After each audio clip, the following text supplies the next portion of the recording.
Y'all, good afternoon. Welcome and welcome back to my vlog channel, you guys. I need y'all help. I don't know what to do. I kind of feel like I know in the ballpark of what to do about this situation, but I would really like some weighed in opinion. So check it. So I'm in school, right? My name's Donicha, for those of you who don't know who I am. I'm currently in graduate school. I'm getting a graduate degree in social work, right? Currently, I am also interning in a hospital, right? This is my last intern. I'm interning in a hospital as a hospital social worker. I'm not sure if that's what I want to go, if that's the field that I want to go into when I graduate. I'm not sure. So that's why I figured my very last intern would be a hospital social work setting. So that is what I'm currently doing, right? So that being said, I'm in a class, right? Because for this social work degree, it's part-time, and so it's a 3-year program. This is my last year, and we have to go every quarter. You don't get a break. And so I'm in summer school right now, right? And so the class that I'm taking, right, I'm not going to go into detail about what the class is and what they're teaching specifically. What I want to understand is, how do you approach this situation? Let me tell you, this is basically like a story time, and this is like in the making, and so I don't know what to think of it. I'm upset, but I want to have a real raw conversation, a real raw talk with y'all. So this is going to be some real talk. So in this class, there was an assignment to do, right, which included reading a peer-reviewed article journal. And so you had to pick out of a list of different journals to read. And then after you read the journal, you're supposed to do a discussion. Now the discussion is online. So you go to this section within the class portal, right? Within the class portal online, and then you create a response, right? You type up your summary of what you believe the peer-reviewed journal was stating, and you put it in there. And you also have to connect some things, right, where you're connecting different themes and things like that from what you're already learning in the class. And so that's the best way I could put it without getting too in-depth or too, just getting too in-depth to what the class is about and things like that. So that's what I did. Now, one thing about me is I never read something for face value. So with me, I always read a peer-reviewed journal, and then I look for some kind of a summary, or I look for any or another article or anything that could help me to better understand it, because these peer-reviewed journals sometimes go in circles where you'll start off understanding it, you'll start off understanding what they're saying and everything like that, and then it goes left, like, whoa, this is getting deep, because they're doing, it just gets deep. It gets deep real fast, and it requires a lot of brain power and energy. However, with me, I know you guys don't know me. You guys don't know me in a professional setting, so you don't know how I am. Y'all are used to me using slang, a lot of slang language and all of that stuff, and that's fine and dandy. But in a professional setting, for me, a graduate level class is a professional setting. They expect you to use APA. They expect you to cite your papers correctly. They expect you to use proper terminology and all of those things. That is the only consistent behavior that I have witnessed or seen or have been primed and prepped to do since I've been in grad school. So why is it any different from this class? So when I submitted my response, yes, my response was articulate. Yes, my response used proper terminology and what we would refer to as bigger words. But was my response wrong? Did I plagiarize anything? Did I copy and paste anything? No, it was my response. So the instructor completely, first of all, here's what really upset me, because I couldn't make it to class during the time my husband had a health scare and was in the hospital.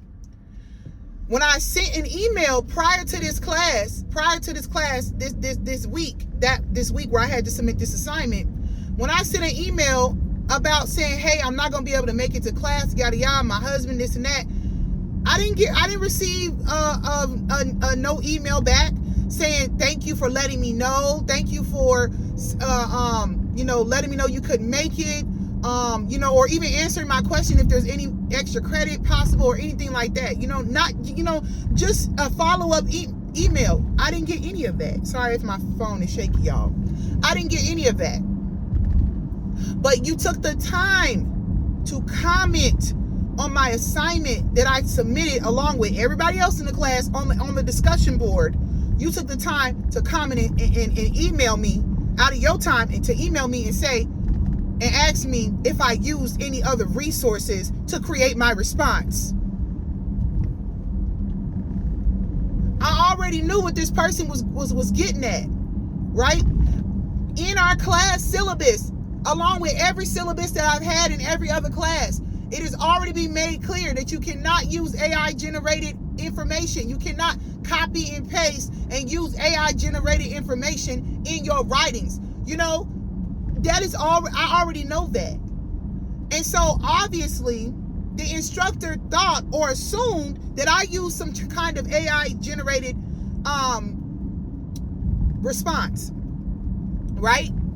But they could not prove that, because for one, I did not plagiarize, and there was no hidden keys or nothing like that in my writing or whatever. But that's what they thought, even though that's not what I did. Now here is the part that pissed me off, because when the instructor,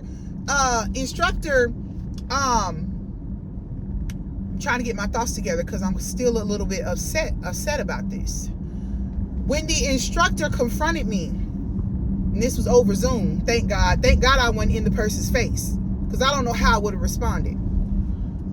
But when the instructor confronted me, they explained that in their class, they don't, want AI choppy, generated responses. They want a real person, a real authentic person response.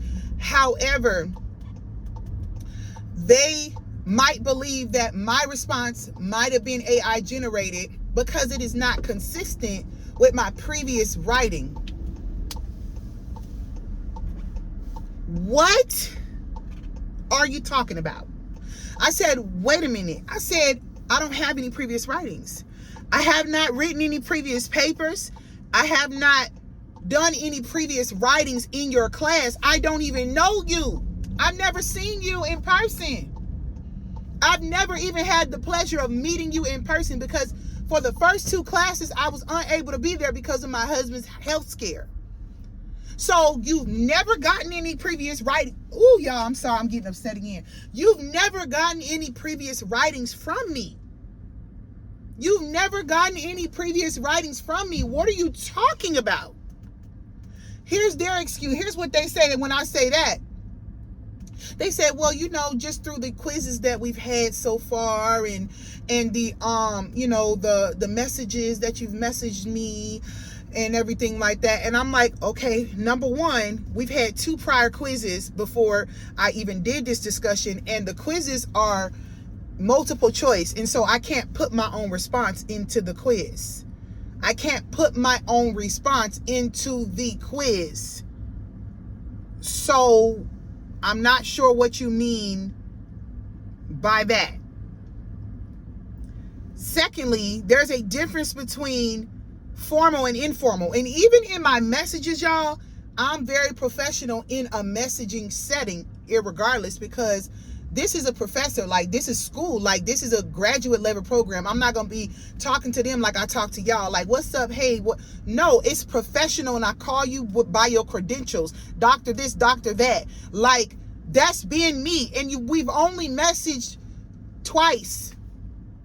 So that's informal messaging, me messaging you to tell you that my husband has had a health scare and I'm not going to be able to make it to class. It's completely different from me doing a response on a discussion board to a formal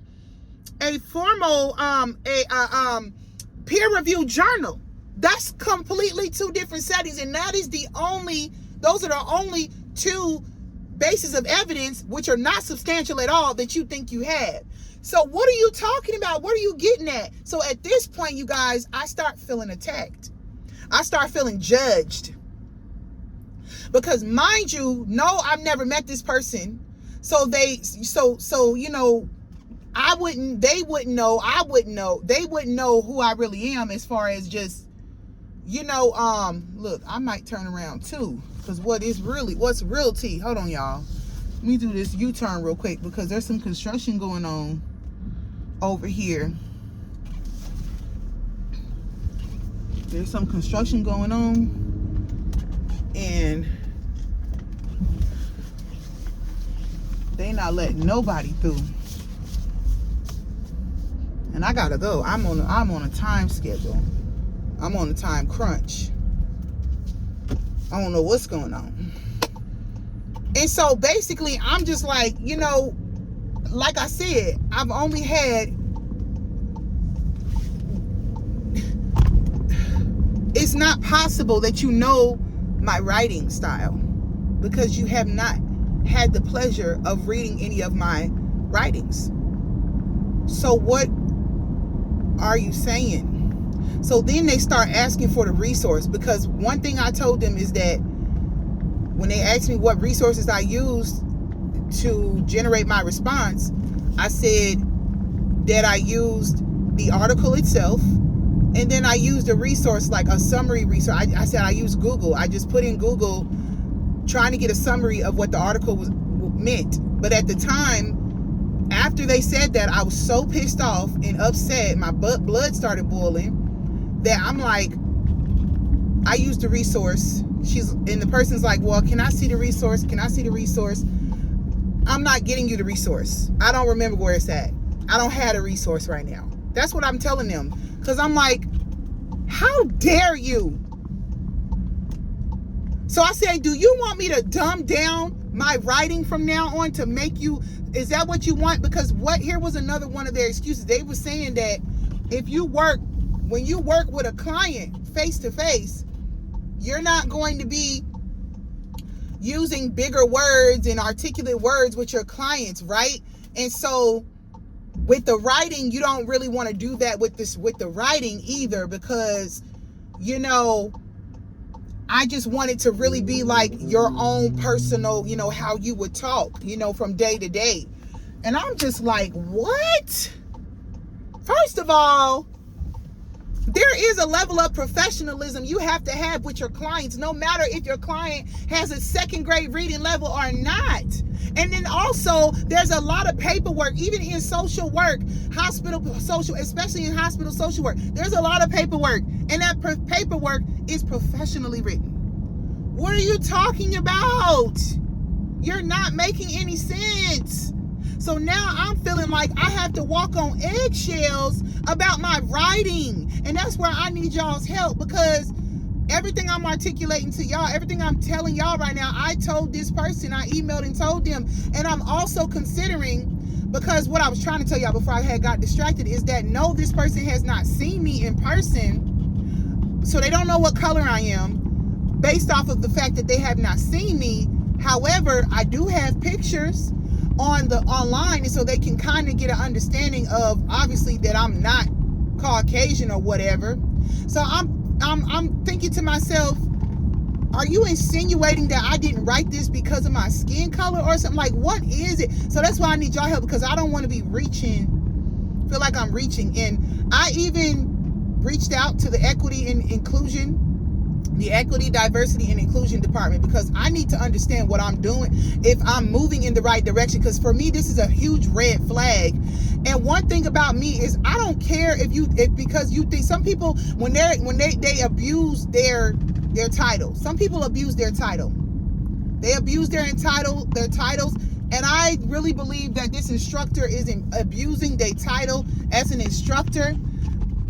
Maybe they've had special cases or instances, just with the way technology is nowadays. And maybe they've had those problems recently with other students, doing these type of things. And I could understand that.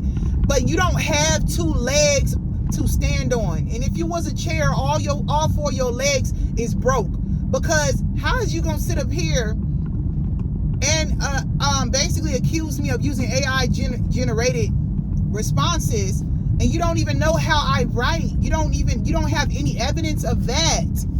You know what I'm saying? You don't have any evidence of that, and then you're gonna tell me to tailor my writings to how I would talk to a client in person. And then when I reached out to and this is what was said on the Zoom call, and the Zoom call was not recorded, so I had no evidence of this. So what I did is I went back and emailed after the Zoom call, and I also sent the resource, right? Y'all, when I tell y'all the level of offense, I'm offended. Like, even when they were going over my response, even when they were talking about my response, and I used descriptive and injunctive norms, that was in the article. And then you're gonna ask me about descriptive and injunctive. No, you're gonna ask me about what I said, as if what I said was not in the article. And even the resource that I provided to them had those norms in the article as well, which actually explained it better to help you better understand what was actually being said. And I felt like I should have emailed them that resource, which I did, because I think that was on the only leg that they potentially was going to try to stand on. Well, you said you used the resource, but you can't identify to me what resource you used. Therefore, you know what I'm saying? Some stuff like that. So, y'all, this is how we starting off. This is how we starting off our last year.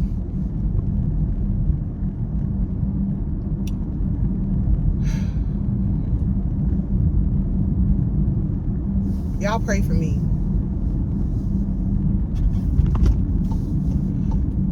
Because the abuse of authority and power is at an all-time high. I could think in my mind, and you should know this as a social worker. You could think in your mind that you're right about any person or anything, but you always have to take a step back and consider that you could be wrong. Because a lot of times we are wrong in our interpretation or our assumptions about other people. And social work teaches us that. So for you to be a social worker and do the exact thing to me that you claim to fight against, it's wrong. You had no legs to stand on. So I'm creating a paper trail right now, so that they can agree to everything that I'm saying that I said that they said. And then I'm trying to figure out what is the overall goal of that meeting. You know what I'm saying? In my opinion, I would never judge a student's writing or assume they didn't write something the right way, or they copied a source. I would never assume that about a person without having substantial evidence.